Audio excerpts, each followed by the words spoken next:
그대가 하나님께 아뢰기를 내가 죄를 지었사오니 다시는 범죄하지 아니하겠나이다. 내가 깨닫지 못하는 것을 내게 가르치소서. 내가 악을 행하였으나 다시는 아니하겠나이다 하였는가.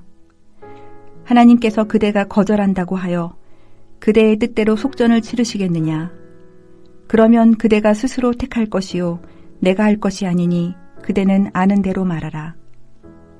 슬기로운 자와 내 말을 듣는 지혜 있는 사람은 반드시 내게 말하기를 욥이 무식하게 말하니 그의 말이 지혜롭지 못하도다 하리라. 나는 욥이 끝까지 시험받기를 원하노니 이는 그 대답이 악인과 같음이라. 그가 그의 죄에 반역을 더하며 우리와 어울려 손뼉을 치며 하나님을 거역하는 말을 많이 하는구나. 엘리후가 말을 이어 이르되 그대는 이것을 합당하게 여기느냐? 그대는 그대의 의가 하나님께로부터 왔다는 말이냐? 그대는 그것이 내게 무슨 소용이 있으며 범죄하지 않는 것이 내게 무슨 유익이 있겠느냐고 묻지만은 내가 그대와 및 그대와 함께 있는 그대의 친구들에게 대답하리라. 그대는 하늘을 우러러보라. 그대보다 높이 뜬 구름을 바라보라. 그대가 범죄한들 하나님께 무슨 영향이 있겠으며 그대의 악행이 가득한들 하나님께 무슨 상관이 있겠으며 그대가 의로운들 하나님께 무엇을 드리겠으며 그가 그대의 손에서 무엇을 받으시겠느냐. 그대의 악은 그대와 같은 사람에게나 있는 것이요 그대의 공의는 어떤 인생에게도 있느니라. 사람은 학대가 많음으로 부르짖으며 군주들의 힘에 눌려 소리치나 나를 지으신 하나님은 어디 계시냐고 하며 밤에 노래를 주시는 자가 어디 계시냐고 말하는 자가 없구나. 땅의 짐승들보다도 우리를 더욱 가르치시고 하늘의 새들보다도 우리를 더욱 지혜롭게 하시는 이가 어디 계시냐고 말하는 이도 없구나. 그들이 악인의 교만으로 말미암아 거기에서 부르짖으나 대답하는 자가 없음은 헛된 것은 하나님이 결코 듣지 아니하시며 전능자가 돌아보지 아니하심이라. 하물며 말하기를 하나님은 배울 수 없고 일에 판단하심은 그 앞에 있으니 나는 그를 기다릴 뿐이라 말하는 그대일까 보냐. 그러나 지금은 그가 진노하심으로 벌을 주지 아니하셨고 악행을 끝까지 살피지 아니하셨으므로 욥이 헛되이 입을 열어 지식 없는 말을 많이 하는구나. 오늘 묵상 본문은 구약 욥기 34장 31절부터 35장 16절까지의 말씀입니다. 하나님의 주권을 받아들이는 사고라는 제목으로 은혜를 나누고자 합니다. 중국 초나라에 무기를 파는 어느 상인이 있었습니다. 그 상인은 자신의 창을 들어 보이며 그 어떤 방패도 뚫을 수 있는 창이라고 말을 하였고 동시에 자신의 방패를 들어 보이며 그 어떤 창도 막아낼 수 있는 방패라고 선전합니다. 그러자 그 말을 들은 사람이 그 상인에게 묻습니다. 당신이 그 어떤 방패도 다 뚫을 수 있다고 선전하는 그 창으로 그 어떤 창도 막아낼 수 있다고 말하는 그 방패를 찌르면 어떻게 됩니까? 이 질문에 그 상인은 말문이 막혀 아무 대답도 못하게 됩니다. 이것은 모순의 유래를 설명하는 이야기입니다. 한 사람이 서로 다른 두 주장을 할 때 두 사실이 이치상 어긋나서 서로 맞지 않음을 일컬는 말입니다. 엘리후가 욥과 욥의 세 친구에 대한 조언은 뜻 보면 맞는 말인 것처럼 보이지만 자세히 들여다볼 때 모순이 됨을 우리는 본문에서 발견합니다. 오늘 본문을 통해 내 안에 모순된 사고는 없는지 살펴보며 이러한 생각이 나오게 되는 나의 사고의 틀, 세계관을 깨닫게 되기를 소원합니다. 그래서 우리가 혼란 없이 일관성 있게 하나님을 신뢰하는 믿음 생활을 할 수 있기를 소원합니다. 오늘 본문 34장 31절부터 35장 마지막 절까지의 내용은 엘리후의 조언입니다. 그러나 실제는 욥을 향한 비판이라고 봐야 됩니다. 오히려 비판을 넘어서서 정죄하고 저주까지 퍼붓는 모습을 우리는 보게 됩니다. 34장 36절에 나는 욥이 끝까지 시험받기를 원하노라. 이는 그 대답이 악인과 같음이라고 나옵니다. 먼저 본문의 구조는 크게 네 단락으로 나눠집니다. 31절부터 37절은 욥의 악함에 대한 정죄고요. 35장 1절부터 10절은 욥에 대한 비판과 조언이고 35장 11절과 13절은 하나님의 침묵하심의 이유가 나오고 35장 14절부터 16절은 욥의 말에 대한 비난이 나옵니다. 엘리후의 말하는 방식은 욥의 말을 인용하고 그 말이 얼마나 어리석은 것인지에 대해 자신의 관점을 제시하며 비판하는 방식입니다. 또한 슬기로운 자는 자신의 입장에 동의할 것이라는 권위에 대한 호소를 가지고 욥을 비난하는 방식입니다. 대표적인 것이 34절인데요.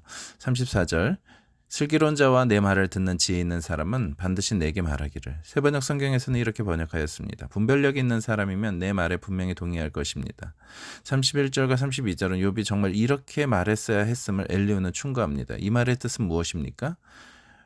욥 당신은 왜 하나님 앞에서 회개하지 않느냐라는 책망입니다. 당신과 당신의 가정이 고난을 당하는 것은 당신의 죄악에 대한 하나님의 징계인데 왜 자신의 죄악을 깨닫지도 못하고 있느냐라는 말입니다. 그리고 33절의 앞부분의 원문은 매우 어려운데요. 그 이유는 목적어가 생략되어 있기 때문입니다.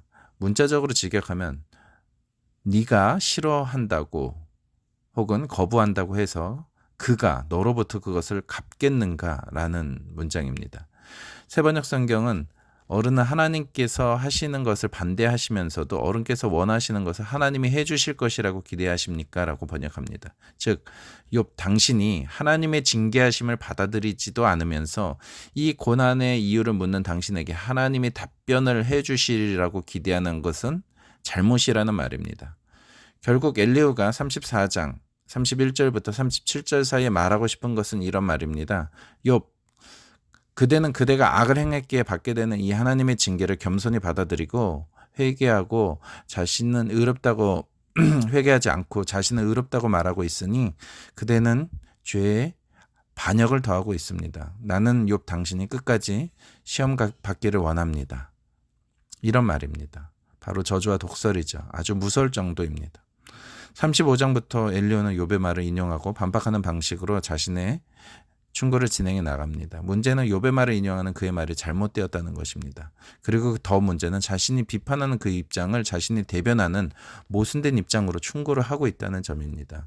35장 3절에 그대는 그것이 내게 무슨 소용이 있으며 범죄하지 않는 것이 내게 무슨 유익이 있겠느냐라고 묻지만은 이 구절에서 욥은 오히려 반대의 입장을 취하고 있었습니다.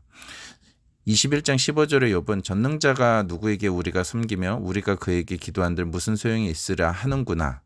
이것은 악인들의 입장을 비판할 때 한 욥의 말입니다. 악인들은 의롭게 하나님을 섬기며 하나님께 기도하는 것은 소용이 없다라고 말한다는 것입니다. 그것은 잘못된 입장임을 욥이 비난했는데 욥이 그러한 말을 했다고 엘리후는 비난을 하고 있습니다. 그런데 더욱 어이가 없는 것은 이러한 입장을 비난하며 해결책을 제시하는 엘리후의 말이 그러한 입장과 똑같다는 점입니다. 5절부터 8절까지의 내용이 그것을 의미하는데 대표적으로 6절을 읽어드리겠습니다. 그대가 범죄한들 하나님께 무슨 영향이 있겠으며 그대의 악행이 가득한들 하나님께 무슨 상관이 있겠으며 욥의 입장을 잘못 인용한 것도 문제인데 그러한 잘못된 인용된 욥의 생각을 비난하면서 하는 말이 똑같은 말의 반복입니다. 엘리후의 말이 모순이라는 점입니다. 34장까지 나오는 엘리후의 입장은 무엇이었습니까? 하나님은 선인에게 복을 주시고 악인에게 징벌을 내리신다는 것입니다. 그렇게 욥이 고난을 받는 것은 욥의 악함에 대한 하나님의 징계임을 이야기했습니다. 그런데 갑자기 자신의 주장이 35장에 이르러 바뀝니다. 하나님은 인간의 악에 대해 영향을 받지 않으시는 분일 뿐만 아니라 인간의 의로움도 하나님께 유익이 없다는 입장입니다. 정말 당황스러운 비판입니다. 엘리후 자신은 자신의 생각이 모순되어 있는 것조차도 알아채지 못하고 있습니다. 진정 어리석은 사람은 엘리후인 것입니다. 말씀 맺겠습니다. 지금까지 욥의 항변의 내용은 무엇입니까? 자신은 이러한 고난을 겪어야 할 정도로 죄를 지은 적이 없는데 왜 하나님께서 자신과 자신의 가정에 이런 고난을 주시는지 그 이유를 모르겠다는 것입니다. 친구들이 욥에게 한 충고는 그렇게 말하는 욥에게 너가 잘 생각해 보아라. 하나님 앞에서 네가 악을 행했기에 이런 벌을 받는 게 아니겠느냐. 빨리 겸손히 회개하라는 내용이었습니다. 다시 말해 욥과 친구들 모두 하나님은 심은 대로 거두게 하시는 하나님에 대한 인식이 모두 같습니다. 선을 행하는 자에게 복을 주시고 악을 행하는 자에게 벌을 내리시는 하나님의 모습, 그 이상의 생각을 하지 못하고 있습니다. 그러나 욥기가 보여주는 세계관은 하나님께서 죄 없는 자에게 고난을 허락하시기도 하신다는 것입니다. 그것은 하나님의 절대 주권적인 행하심입니다. 우리는 우리가 겪는 고난의 이유를 죄에서만 찾아서는 안 된다는 것입니다. 이러한 관점을 받아들이지 않는다면 우리 자신은 혼란에 빠져 하나님을 잘 신뢰하기 힘들어집니다. 뇌가 죄를 짓지도 않는데 고난을 내리시는 하나님을 어떻게 의지할 수 있다는 말입니까? 그런데 우리가 이해할 수 없는 영역에서 하나님은 자신의 선하신 뜻대로 우리에게 고난을 허락하실 수 있음을 우리 모두는 받아들여야 됩니다. 이것이 우리의 삶의 지혜입니다. 기도하시겠습니다. 사랑의 주님, 우리가 욥처럼 이유를 알 수 없는 고난을 당할 때 혼란에 빠지지 않게 하여 주옵소서. 하나님은 우리의 죄와 상관없이 우리의 유익을 위해서 하나님의 선하신 뜻대로 우리에게 고난도 허락하신다는 것을 우리가 받아들이며 하루하루 믿음 생활을 끝까지 하나님만 신뢰하며 행할 수 있도록 도와주옵소서. 우리의 모든 남은 평생의 삶이 하나님을 향한 신뢰의 고백이 되게 하여 주옵소서. 우리 주 예수님 이름으로 기도드립니다. 아멘.